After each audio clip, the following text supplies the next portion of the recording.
Barrister Suman বাংলার ফাটাকেষ্ট। দ্বাদশ জাতীয় সংসদ নির্বাচনে হবিগঞ্জ ৪ আসনে ব্যারিস্টার সৈয়দ সাইদুল হক সুমন বিজয়ী হয়েছেন। এ আসনে আওয়ামী লীগের প্রার্থী এবং বর্তমান বেসরকারি বিমান পরিবহন ও পর্যটন প্রতিমন্ত্রী অ্যাডভোকেট মাহবুব আলীকে পরাজিত করে বিশাল ভোটে স্থায়ীভাবে ঘোষিত নির্বাচনের ফল অনুযায়ী স্বতন্ত্র প্রার্থী হিসাবে প্রতিদ্বন্দ্বিতা করা সুমন ১,৯৮,০০০ ভোট বেশি পেয়ে সে বিজয়ী হয়েছে।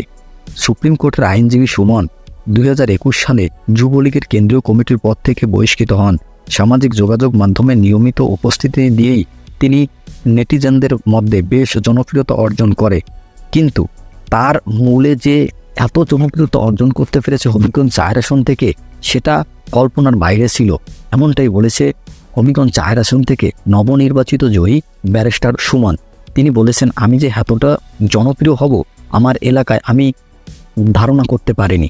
তিনি আরও বলেছেন, আমাকে যখন তারা বিশ্বাস করে ভালোবেসে নির্বাচনে জয় করেছে আমি তাদের বিশ্বাসের প্রতিদান অবশ্যই দিব, এমনটাই বলেছে।